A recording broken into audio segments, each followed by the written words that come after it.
Okay, this is a really important part of this. When you go to, before you start sewing, you want to see that your holes line up pretty well. You should have, your holes should line up pretty evenly. Sometimes I have this in students, their holes are, you know, they're not marked right. And, sometimes it's a matter of getting the ruler lined up correctly, making sure the 0 is on the edge.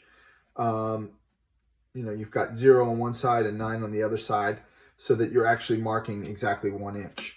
And so if you didn't do them correctly or one of the holes is misaligned, you might go back and poke it through.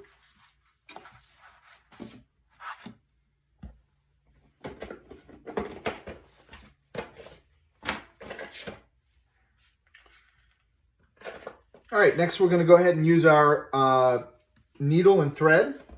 First thing I want to say to you is do not tie any knots in the string. These needles have a larger eye hole there, so you put your thread through, it should fit pretty well. What I like to do is leave myself about a 1 foot, this is called the tail. Leave yourself about a 1 foot tail. When you hold the string, you're going to hold those two pieces together. So you have a long piece and a short piece.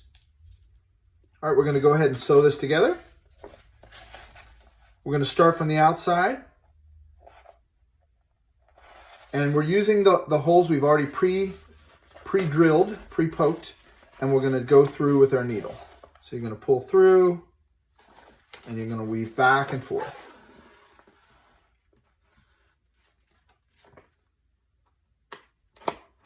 Your thread should be about 6 feet long, and that's usually enough to finish the whole notebook.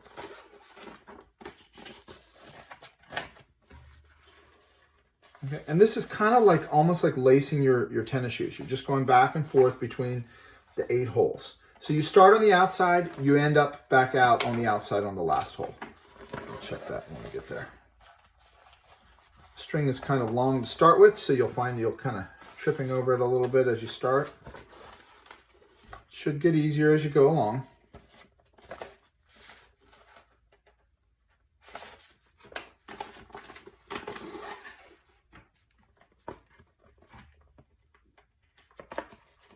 Okay, so I finished my first signature.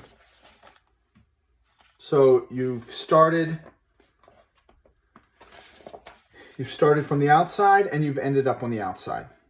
Okay, I'm ready to go into my second booklet or signature. I'm going to put it side by side. So I'm going to go out of one and into the next one.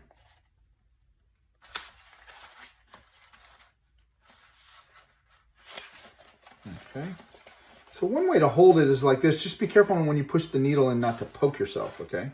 That is very common, and I do it myself sometimes. So you pull it through. Take your time because you want to make sure that it's going to the right place. It can get tangled sometimes if you go too fast. Okay, and so that's kind of the ends are together right now. All right, and we're going to come back out. Now, in some bookmaking strategies, you go back into the original hole. We're not going to do that for this one because we're going to do a simple lacing style, which I found is a little bit easier to teach the students who've done this one time. If you have already done bookbinding before and you're pretty good at it, then you can go to a more complex sewing pattern.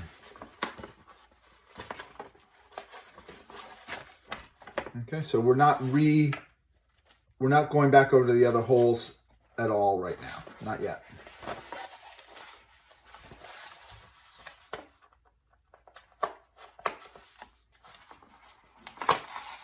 Okay, so it's just like lacing your tennis shoes.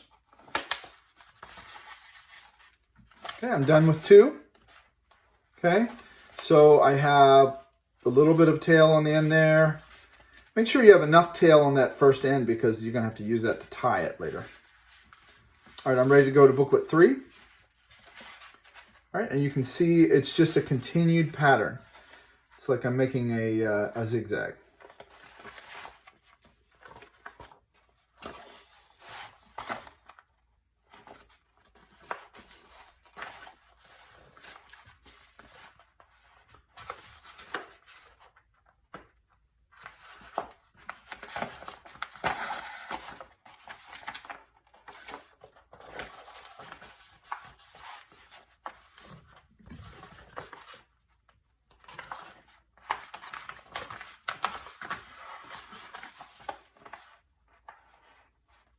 So when you're sewing your book up, you want to make sure your finger's not in the way.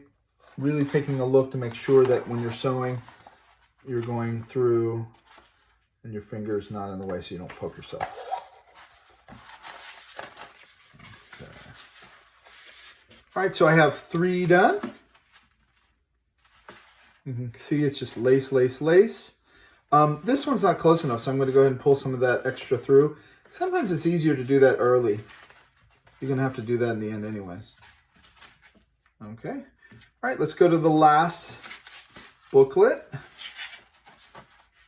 And same thing as before. We're going to go in that first hole. And it kind of lines up next to the other one. And then we're going to thread it back and forth just like we did before.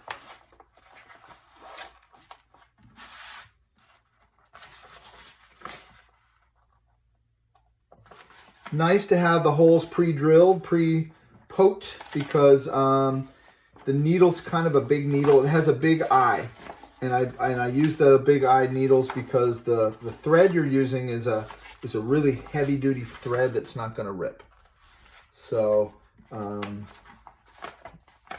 you use that kind of a needle, it is not that easy to pull it through. Also, as I mentioned at the beginning, you don't put knots in there. If you have a knot, it's a real pain to pull that knot through every time. Some people use knots in sewing. I recommend that you don't use knots if you can, because it's easier and you'll have less issues. If you have knots, you're going to pull that through. All right, it's all laced up. Okay, now I want to go through, and you'll notice that I have some extra slack. You can see the extra slack because it's kind of pulling out. So what I'm going to do is I'm going to pull a little of that extra slack through, and I want to bring it all the way to the end. And I actually, because this was kind of short, I wanted to bring it a little longer anyways. I have to tie a knot at that end. So it is important that I have enough string to do that. If you have too short of a string, it's really hard to tie a knot there.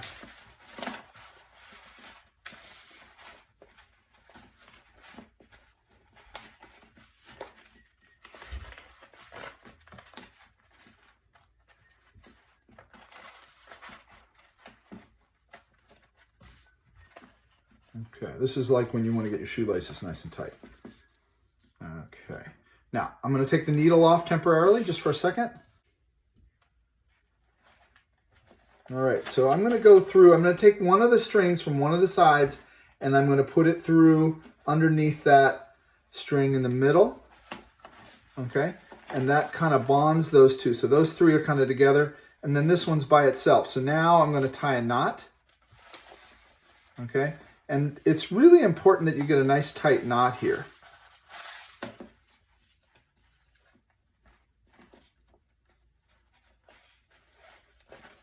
Okay, so I went and pulled it tight. And now I'm going to make an X, right? Make a knot, there we go. Okay, so there, that end is knotted. All right, and now I have one end knotted, and then the rest of this is kind of open. So what I want to do is I want to tighten this stuff, okay? So I'm going to use the needle to do that.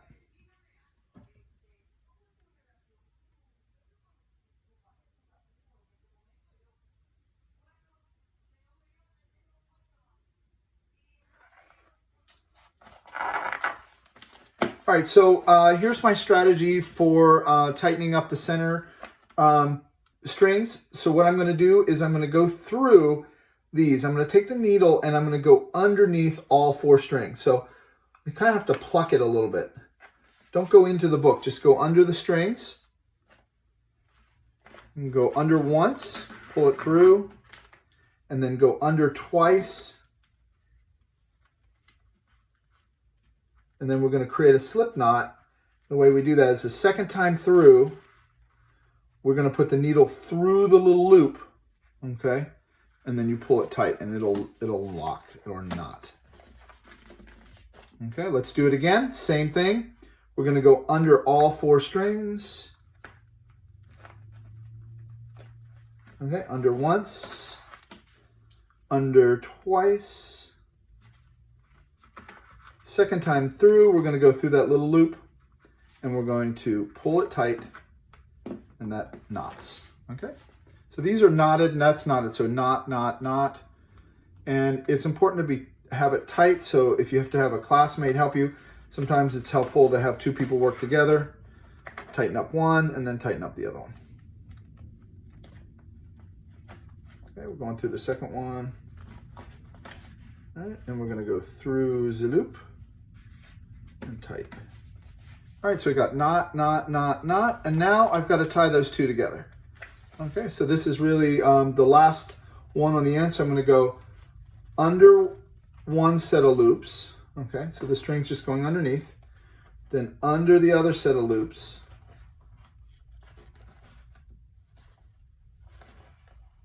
Okay, and then under the first one again. And then you see that little loop? I will then go through that and that should lock as well. Okay, some people have trouble with that 3rd one or that 5th one. So if it's still kind of loose, go back and you can do some more knots going back the other way. So again, go back, knot, knot, go through the loop, slip knot. And do a couple more, why not? Knot, and knot.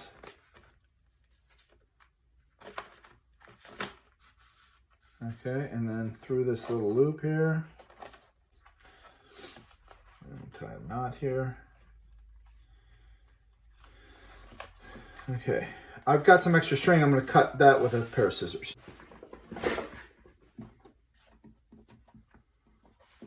Okay, so extra string, make sure you have everything tied off and then you can cut off the extra excess and throw that in the garbage. All right, so there's my interior of my notebook. This first page will be glued down. So this will be glued down. So you won't start your notes until at least the second or maybe even the 3rd page is usually recommended to start your notes here. So no notes here, no notes here. Start your notes on that 3rd page, okay? Your pieces of construction paper are going to form your end pieces. All right, so we're going to go ahead and glue those in place today. And you'll see that makes kind of a buffer. In a nice book, as you open it up, there's always a cover page. And that's what we're making. We're making a little cover page. Okay, so I'm going to go ahead and do that. I'm using the glue stick today. You can also use the Elmer's glue. You just have to spread it really thin. Okay. Sometimes the glue stick is not enough to hold it in, but for right now, for demonstration purposes, I'm going to do that. Yeah, we're probably going to have to use the Elmer's glue. Let's see if it stays. All right, there's that. Let's do the other side.